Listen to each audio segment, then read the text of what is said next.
Okay, College Trig. We're going to get back to the idea of vectors. You wrapped up week 4. This is now week 5. Hopefully, your week 4 stuff you saw work out pretty well. I think it was pretty straightforward and easy, built off the last unit. This is a little bit newer, but shouldn't be too difficult. We're going to talk about multiplying vectors. So, if you look at, say, this example right here, where we have 4, 3. And we're going to add to that -1, 2. This was a pretty simple problem. We just said, well, that's going to be 3, 5. What we do is we just take the horizontal components and add them together, and then the vertical components and add them together. But if that was different, if it was 4, 3 times -1, 2, that's a product. And in fact, we call it the dot product. Dot product, just the multiplication sign that sits in the middle. And when we determine that value, here's what we do. We take 4 times the -1, which is -4. And then we add to that the vertical components multiplied here. So 3 times 2 is 6. And so we come out with 2. So 2 is a dot product. So what's different about vectors, when you add them, you get a new vector. When you multiply 2 vectors, you in fact get an actual value. And so that does change it a little bit, okay? So I'm going to do another example here for you. And when we get to some word type problems, we're not going to get anything too difficult, but sometimes vectors are written slightly in a different way. So we'll say given vector A is equal to 3i plus 2j, and vector B is equal to -i minus j, find the dot product A times B, okay? So these are written in the form of ij as opposed to component form. It's nothing confusing. Don't freak out. All we do is we just say it's 3 for the horizontal, it's 2 for the vertical, and we'll multiply that by -1, -1. That's all it means. Just sometimes different books, physics books, science, engineering, they use different terminology. So this is something our book has encouraged us to use. 3 times -1 is -3, plus 2 times -1 is -2, so we get a dot product of -5. So again, just notice that when you multiply 2 vectors, you in fact do not come out with a new vector. You come out with something else, okay? An actual number. So that's kind of cool. As we move along, you want to also be able to find the angle formed between 2 vectors.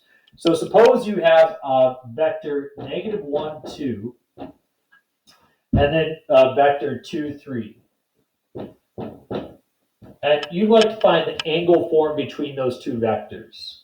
So if you were to just kind of graph this out, -1, 2 would be back 1 and up 2 units. So that's that vector. And then 2, 3 would be over 2 units and up 3 units.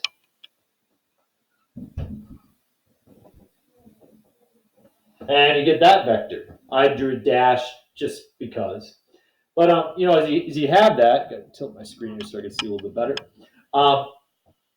The question is, what's the angle formed between them? And if you were to look at it right now, what would you guesstimate the angle to be? Like 50 degrees, 60 degrees, something like that. What is that angle? Well, we have a formula that we can use. And this is the formula. You're going to want to write this down.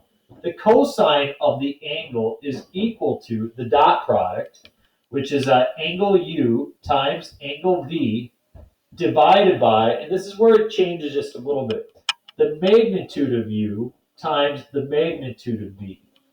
Okay? So cosine of theta is equal to the dot product divided by the magnitude of U times the magnitude of V. So let's figure out this angle right there. First, we need to figure out the dot product. Well, -1 times 2 is -2, plus 2 times 3 is 6, so we get -4. So cosine of theta is equal to 4 over. Now we got to find the magnitude of U. If you remember to find the magnitude of U, what you do is you do the square root of a squared plus b squared. And so 1 plus 4, that would be the root of 5. And then, for here again, square root of 4 plus 9. Now, sometimes on people's calculators, they make mistakes. I encourage you to write this as the cosine of theta is equal to 4 over 5 times 13 is the square root of 65. So if you take that and use your calculator, I'm going to grab mine, it's right over here. Number one, we're working with vectors, so please make sure you're working in degrees. But I go mode, I'm working in degrees, and I go cosine inverse of 4 divided by square root of 65. And I get 60.26 degrees. Theta equals 60.26 degrees. So what we just did is we found that that angle, which we thought was about 50 or 60, it's 60.26 degrees, we found that, okay? We're going to do another example together to kind of relate this finding the angle between the two.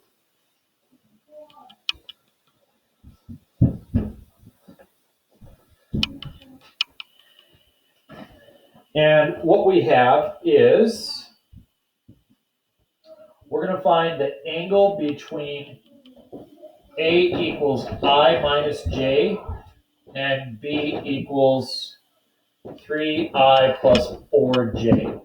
Now, just to write that out, that would be 1, negative 1, and it would be 3, 4.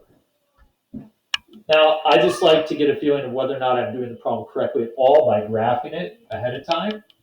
If you notice, if we go over 1 and down 1, places me there. And if I go over 3 and up 4, places me there.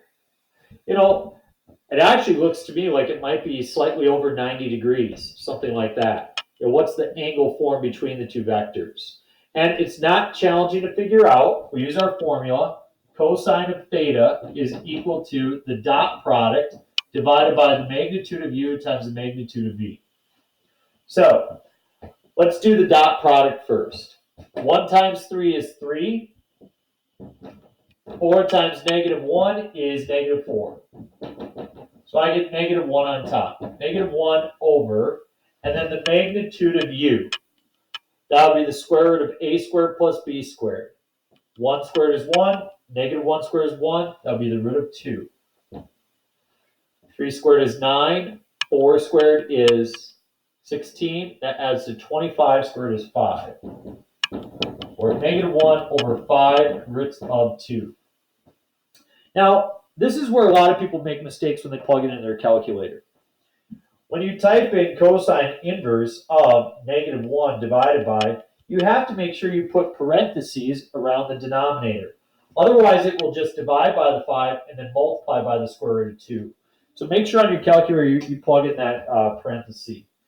5 square root of 2, and I press enter. I get 98.13 degrees. So theta is 98.13 degrees.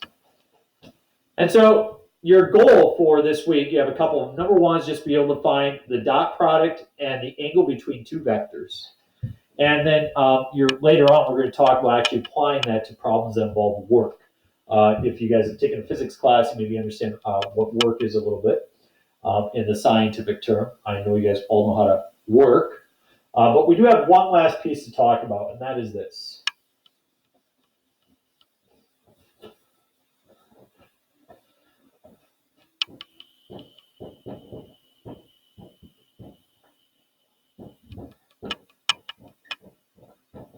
Orthogonal vectors. Orthogonal vectors are vectors that are at a 90-degree angle.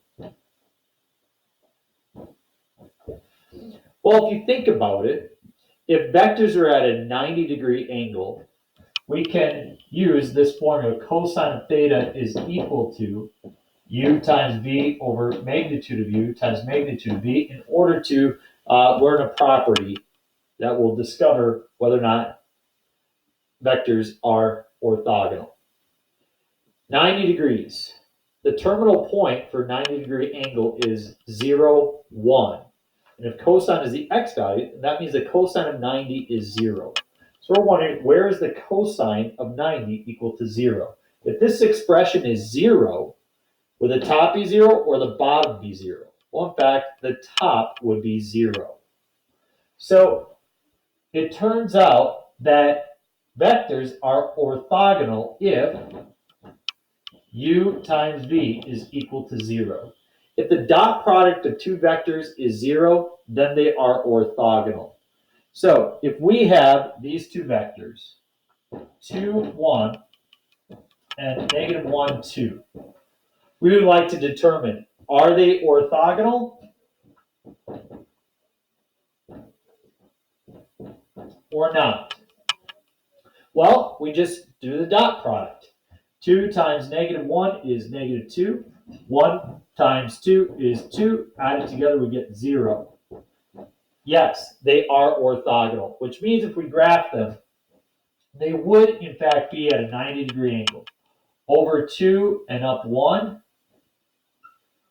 back 1 and up 2. If you were to plot these, you can see that they sure do look like they are, in fact, at a 90-degree angle. And so there you have it. I do want to let you know that I've tried to be really sensitive to the amount of work that you've been given during this time distance learning, and I know that our school came out as a district and said that you really should be given anything on Wednesdays. And so I want you to know, as I put stuff out, I don't label certain days on it for you guys, because the fact is I know that you guys are all over the place with your jobs and your other distance learning or whatnot. But I've always intended during these weeks to give you 2 days worth of work.